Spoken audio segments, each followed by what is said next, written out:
We've examined why power is an important element in effective persuasion, and how persuasion is the vehicle to turn power into a reality.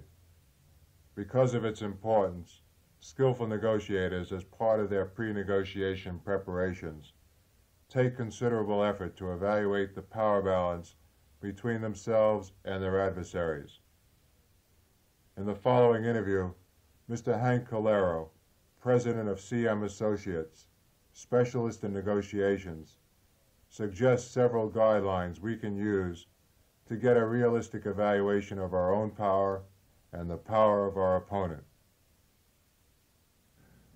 We're looking at the use of power in psychology as ways of gaining leverage in negotiations. How do you perceive people gaining leverage in negotiations? Since words are only labels, I'll use my labels and see if our meaning is the same. Leverage I take to mean influence, persuasiveness, and in some cases power over, or power to change, power to influence. And one thing that's concerned me an awful lot about things that we just taught, these labels that we use, leverage, influence, persuasiveness, power, is what it constitutes.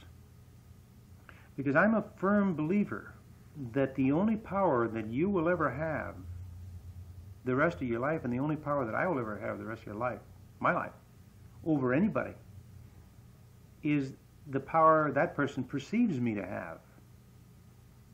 I believe power is a perception. It's, if you look back in history, or right now, among countries, among companies, among individuals, power is a perceptive level, and it's never static. It goes up and it goes down.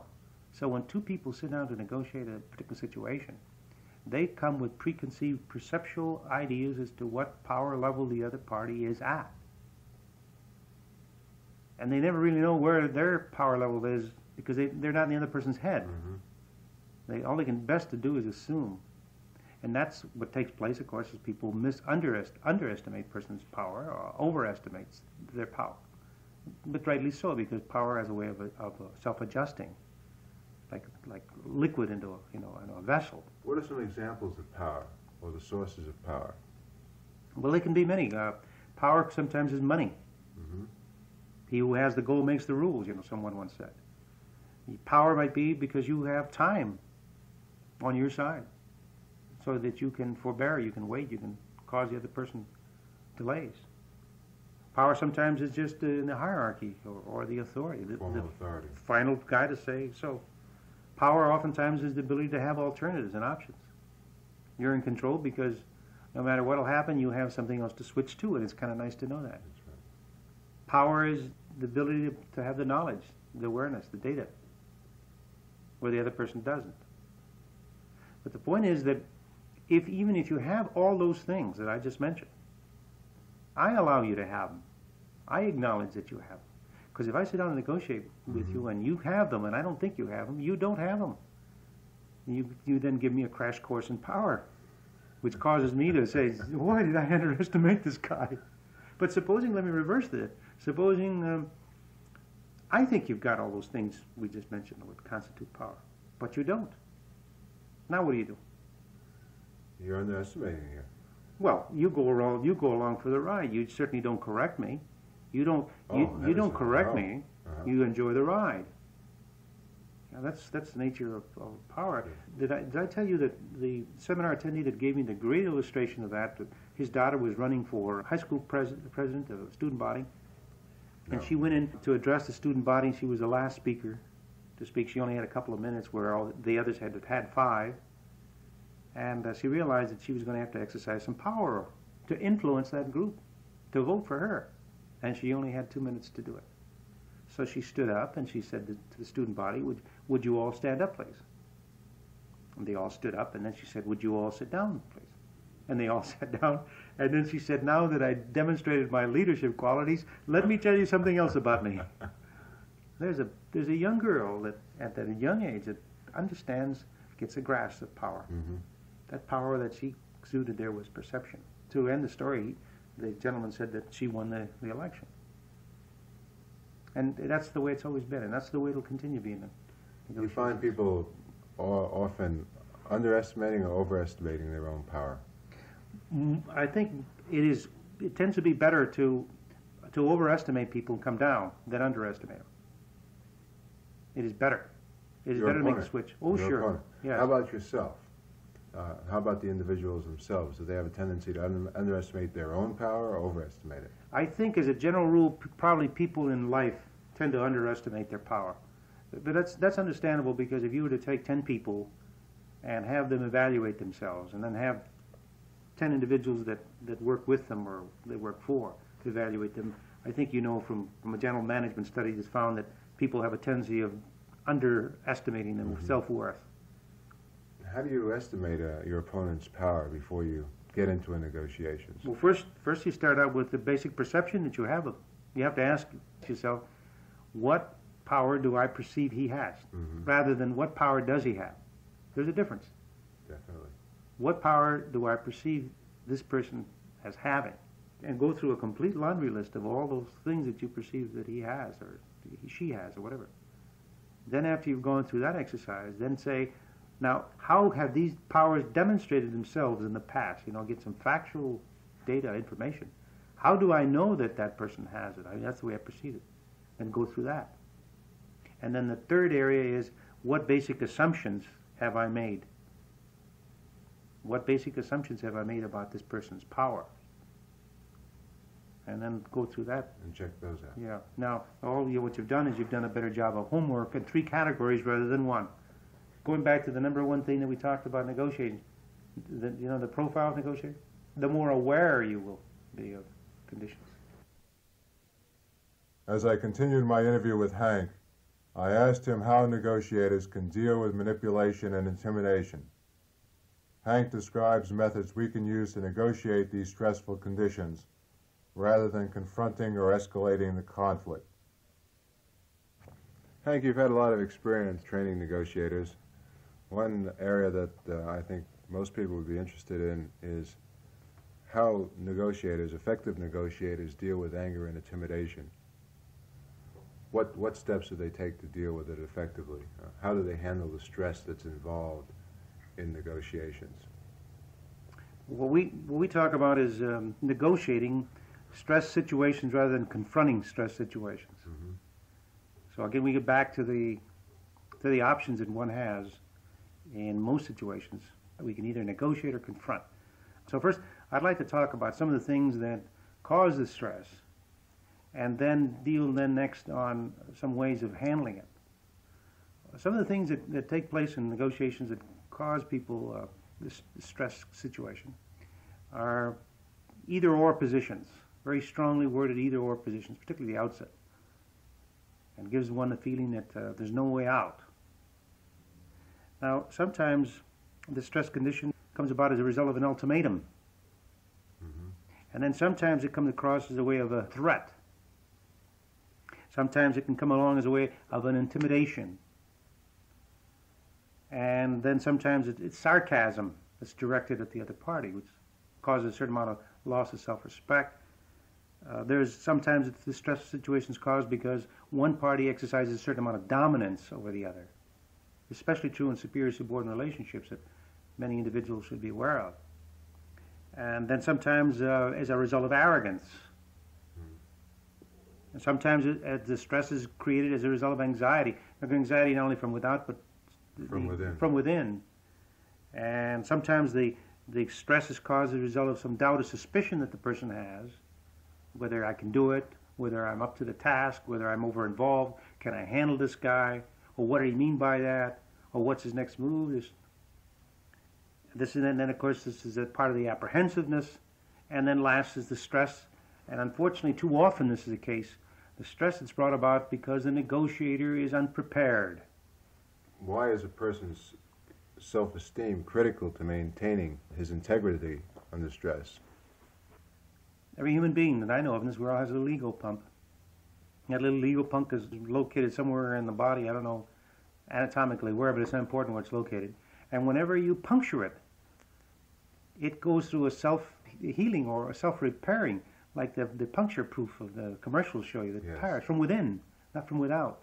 And it requires that. And when you puncture a person's ego, they automatically go through a self-repair mechanism, and usually self-repair at your expense. You know, both of us have seen individuals whose self-respect and ego are damaged, have done some pretty stupid and foolish things. I've seen people lose their marriages, lose their business, lose their friendships, lose their health, lose their life, and literally try to repair that ego. So it's first of all, why it's because of this ego that we have, and I can't go beyond that since I'm not in a position to answer. And even if I did, I probably wouldn't have the right why. Since I'm very pragmatic approaches, I'd like to deal with how. Very fine. How. Yeah. How to get around this. Well, first of all, don't paint people in the corners.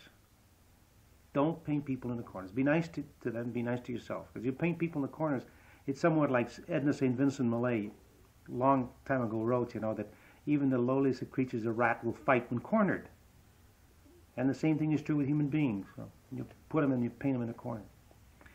The other thing is, oftentimes when people get emotional and upset, they say things they wish the hell they hadn't said. And since the message is in the receiver, not in the sender, you take the message differently than what it was meant. So therefore, an upset person and a person that's emotional will say sometimes things that they meant not to say. And it's like you, since now we know we're both baseball nuts and like the baseball, it's like a pitcher hanging a curveball. How many pitchers that have ever hung curveballs would love to have that ball back? But yes. The next thing you see it's going over the 380 mark, right? In left or right field, or maybe over dead center. And since you can't get that hung curveball back in a baseball game, in a negotiation, recognize that people hang curveballs to you and give them the curveball back. And that's for example, then, threats. Sometimes threats are real, sometimes threats are imagined, and sometimes threats are not threats at all, just the way you perceived it. And whenever anybody threatens you, before you counter, before you laugh at them, before you walk out, before you ridicule them or do any of those things, attempt to clarify it. Because oftentimes when they're not real or imagined, the individual will back off. Yes. And by clarification, I don't mean by saying, Ed, you just threatened me, didn't you? No, I don't mean that. I mean by saying, Ed, I took that as a threat. I don't know if you meant it that way. So that gives you the opportunity of backing off and saying, I didn't mean it, I'm sorry, or it wasn't intended that way. And it's interesting, in the next 10 or 15 minutes, you're going to move from your position, and you're going to try and back up your words as much as possible. And then you have to remember that there is a certain percentage of people that will say that's exactly the way I meant it. And then now you got to back off to another position. Confront it, ignore it, leave the room, do whatever. So those are some of those. And I think one other thing too, to talk about loss of self-respect and why we behave the way we do, is I asked the question and have been asking the question for a long time, is intimidation a successful tactic when negotiating? Is intimidation a successful tactic when negotiating? And that's what I call a 60-40 question, because 60% of the time people say yes, 40% they say no, and then in another group it'll be 40% yes, vice versa. It varies, but it's a 60-40 type question. The responses, I can almost program it in 60-40. And the interesting part about it is this. When people say yes, they normally mean intimidation on the short term. That's intimidating people on the short term. But when they say no, they usually mean intimidation as a long term, and is absolutely right. In negotiation, seldom is intimidation successful when it's a long-term intimidation. It has been, and it will be successful when used at the right time in a short term. Why the difference, Hank? Well, because people are no fools. People are not fools. They recognize that an intimidation in the short term is part of the whole ritual. Particularly the more experienced negotiator recognizes. But he's not going to take it for very long. That's the whole point. And in the long run, can an opponent use your intimidation against you? And oftentimes does, because he reverses the roles. He reverses the roles. And then you don't like it, because you're getting back some of the stuff you were throwing out. Can you use stress that's generated in negotiations to your advantage? It has limited advantage.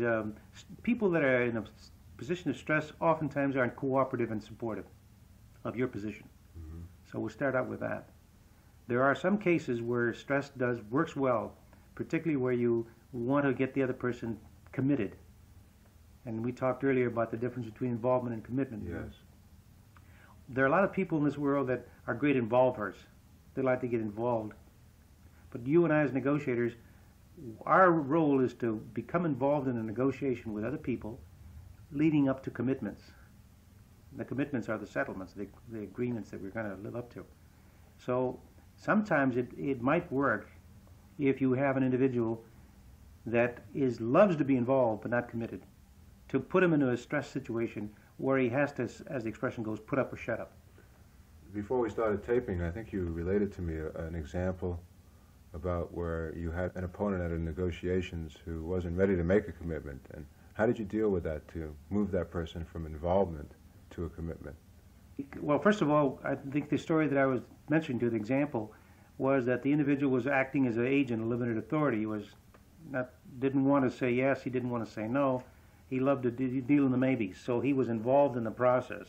What I did was, first of all, I tested him. I gave him one of those what-if situations. What if I'm willing to such and so? And it was a hypothetical situation. And then he removed himself from the involvement to the commitment by saying, oh, well, in the event that you're willing to do that, certainly I'd be willing such and such. So I got him committed to a position anyway. So sometimes that'll work. In other areas, of course, there's no right answer to all situations. In others, other individuals might say, well, I still can't make any decision. Here's a $64,000 question, Hank. How do you get people to change their behavior? Well, first I start from this frame of reference is that I have no license to change anybody, period. But my license is, I have no license to change it. Secondly, since I'm not in anybody's head but my own, I never really know what's going in the other person's head. And half the time what's going through mine. But a negotiator does try to influence other people's behavior. That's absolutely very much because negotiating is part of the persuasive process. So the next thing that I attempt to do, since I recognize I don't have the license to change people, secondly, that I'm not in their head, but I also recognize that negotiating is a persuasive process. I start realizing that people basically have three general areas of activity and function. They cause problems, they solve problems, or they cause things to happen. Sometimes we do one and then it affects the other. For example, a lot of people that cause things to happen, those things that they cause to happen cause problems, and those problems have to be solved. So there's kind of a circularity. I find that the one way to influence behavior change, is to move people from those circles. I'm negotiating with someone that's causing problems. I try to get him into a situation where we mutually start to solve some. We're solving some, but we should be in an area of creating something to happen. And so we move from there. So what I do, first spot what area of activity the individual is. Is he causing problems, solving problems, or causing things to happen? And then I ask myself, what area am I in? Because I'm in with him. I may be causing problems right along with him. We're going to have a great difficult time. So what I do is I take the step to get from the causing problems to solving problems, and I ask him to come along with me. If he still doesn't come along with me, then I go into causing things to happen. I take the next step. That's the second step I've taken. And I find that sometimes when you go from solving problems to causing things to happen, the other person moves to the next step that you just left. Or sometimes they're one step behind you. So that's one way of it. Another way of changing behavior I find or influencing people is to talk sometimes about what will be the result if you don't solve this problem. People are not fools. If you don't solve this problem, you mutually are both going to lose. Showing lose-lose situations. And before long, people warm up. And lastly, the one that works best for me for changing people's behavior is to have them recognize that as a negotiator, I'm not only there to satisfy my needs, but to satisfy some of theirs. People are not fools, like I said again. When they sense that someone is working for their needs, they don't get in your way. It is only when they sense that you're not working for any of their needs that they become very difficult. Have you encountered any situations which constrain this process that you've just described in trying to influence people? Yes, I think the number one way that's constrained is when you sit down to negotiate and you very clearly, emphatically stress that the only reason you're there is to satisfy your needs. If you want to become a very unsuccessful negotiator, that's lesson number one. Go into all situations to get everything and give nothing. Go into every situation just to satisfy your needs and the hell with the other guy. Further on in my conversation with Hank on how to negotiate stressful conditions, he describes the various stances two negotiating parties can take in a negotiation, what Hank calls the 6 basic positions of negotiations, based on various levels of cooperation and competition. These 6 positions can be used to help us keep in mind where we are in a negotiation, whether we or our adversary are pushing towards each other or moving away from each other in our bargaining attempts. Hank then suggests the factors we can look for which will cause negotiators to become either more cooperative or competitive. In addition, he describes several actions and types of nonverbal communications we can use to diffuse anger and intimidation, and to move people from causing problems to solving problems and gaining settlements. As we started, I asked Hank how negotiators express these feelings of cooperation and competition. Hank, during negotiations, people have a variety of different feelings. How do they express these feelings in action during the process of negotiations? They express their feelings through action. And the action basically is 6 positions. All negotiations have 6 fundamental positions, whether it be 2 people or 2 groups of 100 each on each side. No difference. And the 6 basic positions we see are A, you pull away from B, me. You're pulling away from what I'm saying, what I'm doing.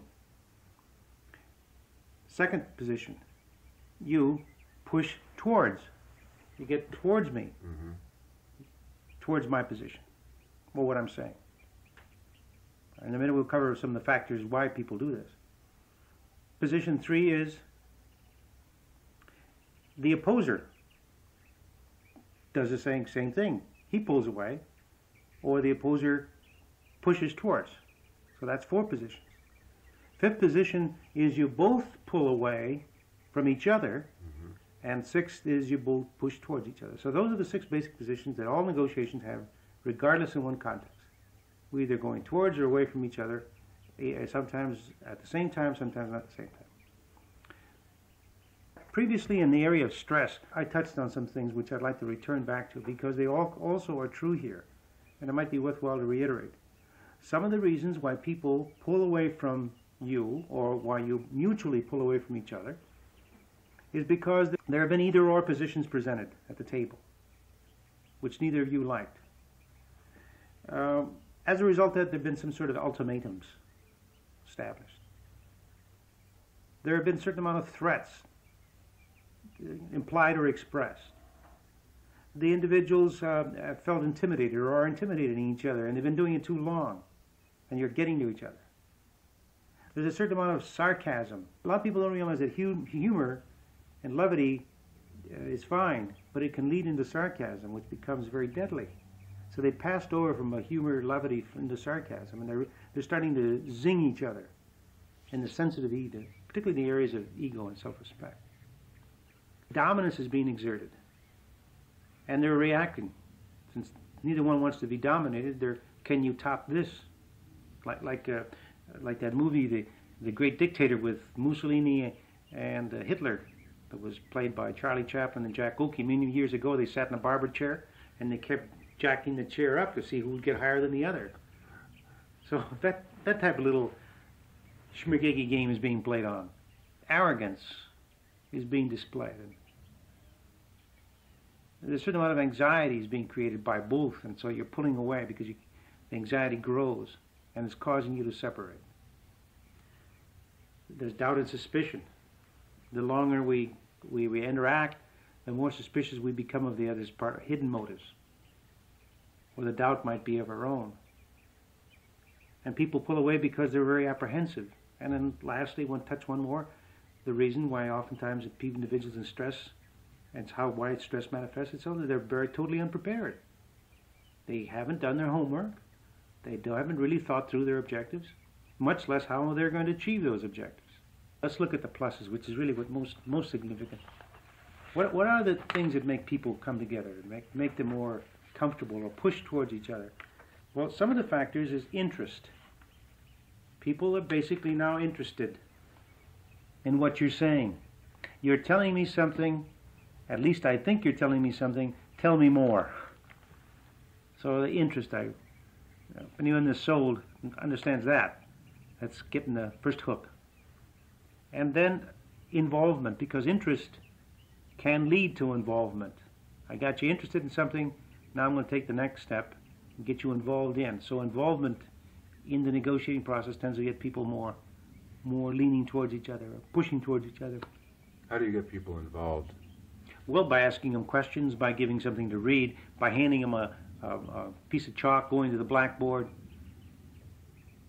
But not by making statements. That's the other thing. Your question comes at a perfect time. You see, debaters are terrible people for getting involvement. Debaters are great for stress positions, but not for getting people involved, much less getting commitments. So negotiators differ from debaters because negotiators ask questions. Debaters make statements. So the involvement then is another way of getting the parties moving toward each other. Not agreeing, but at least moving in the right direction. And then a disclosure about to be made, or a disclosure being made, causes people oftentimes to come together.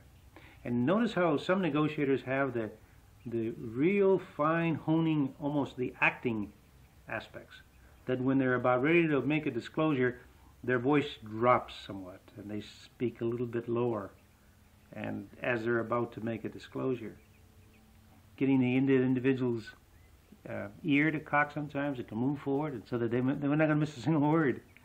And they know what they're doing, and they've done it very well. And of course, this disclosure being incrementally, a little bit at a time. So disclosure sometimes can get people moving together. Intensity of discussion can get people moving together, moving towards each other. And commitment gets people moving towards each other. And that's the commitment where the person just simply lays it out and says, I'm willing to commit my company to such and such, providing you're willing to commit your company to.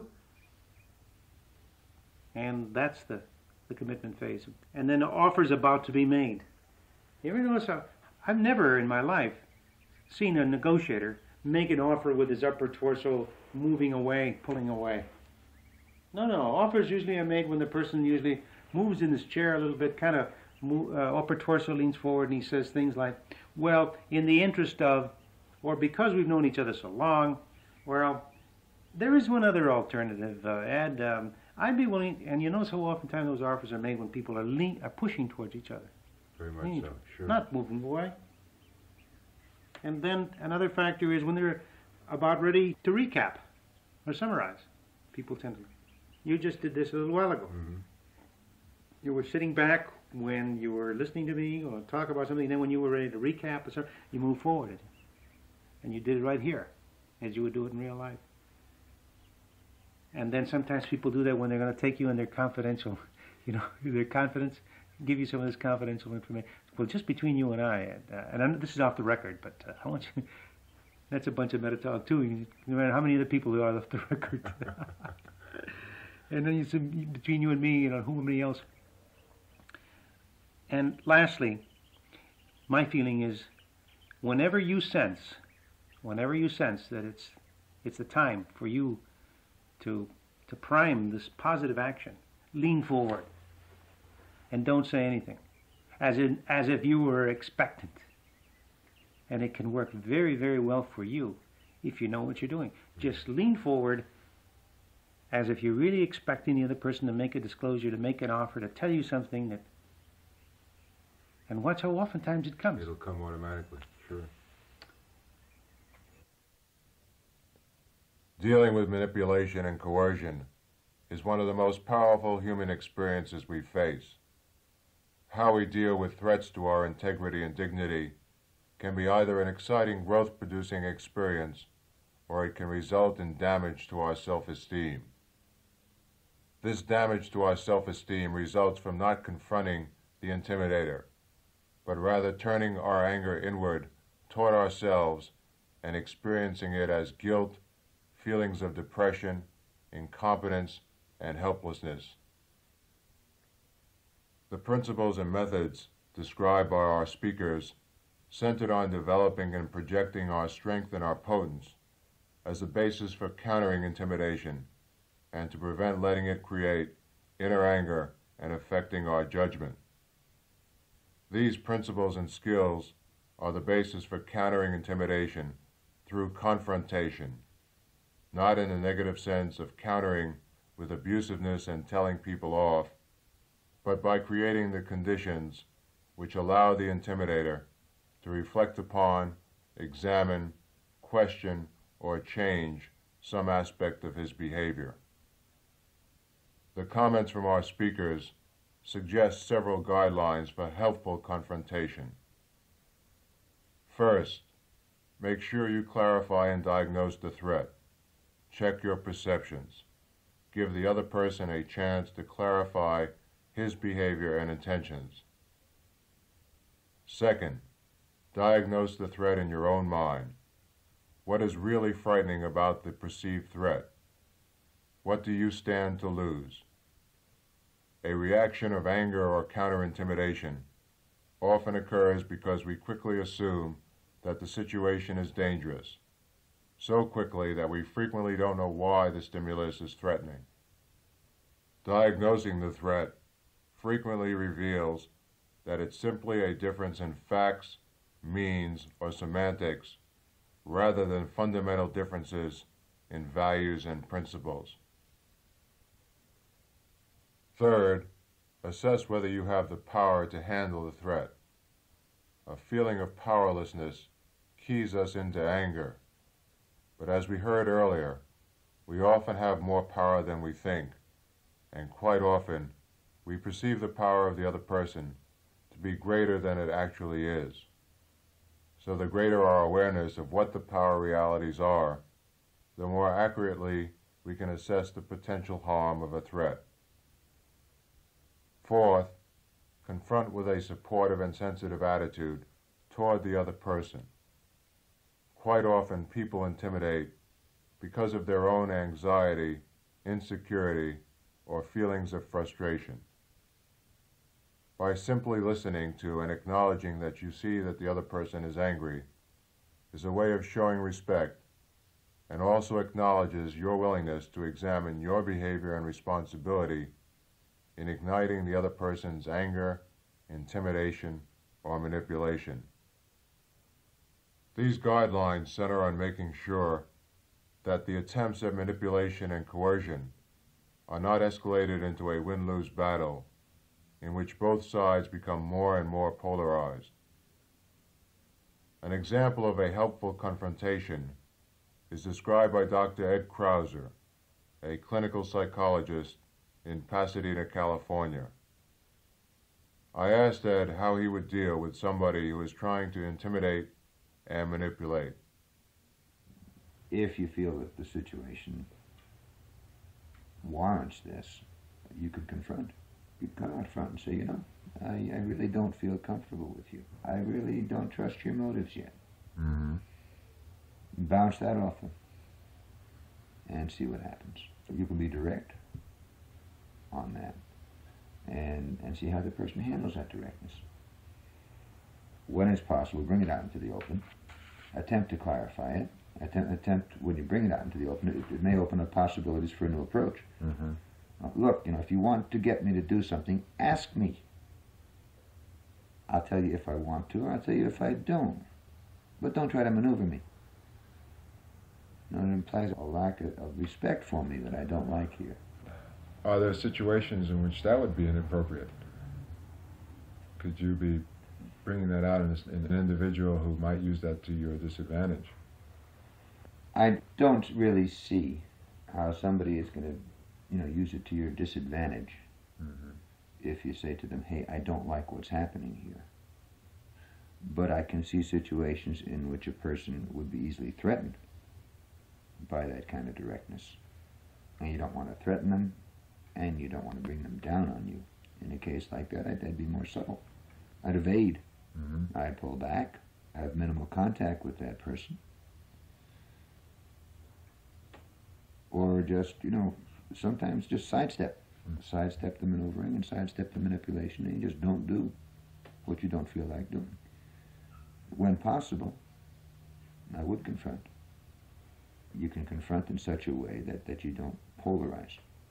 That's one of the things that I think is important. We haven't talked about that yet, but in all negotiations or in all conflicts, I think when you polarize from the other person, I'm the good guy, you're the bad guy.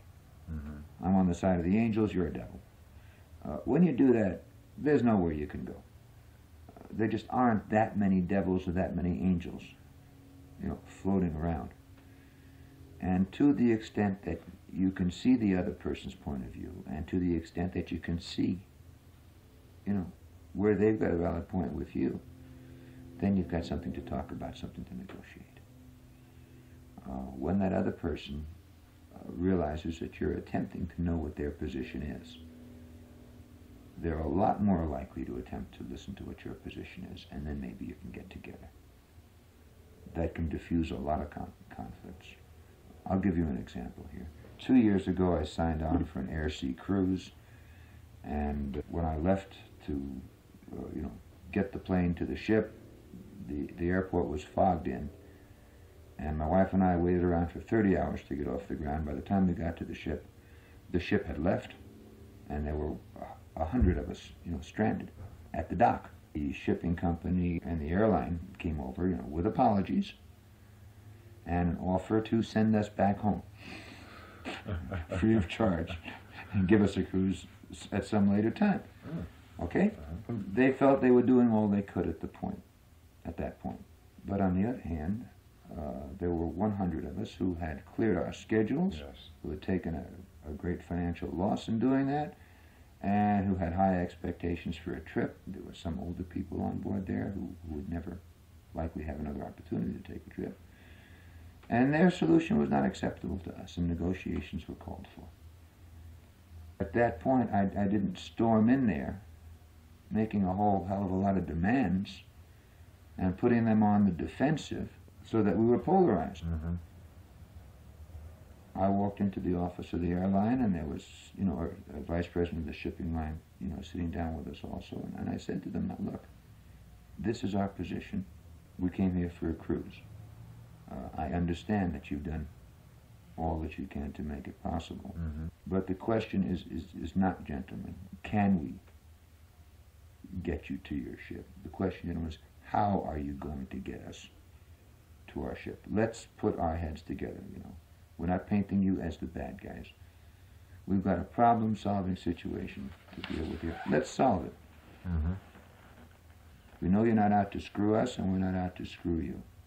But let's see what we can work out. And as a result, a beautiful compromise was worked out. All of us got on our cruise ships.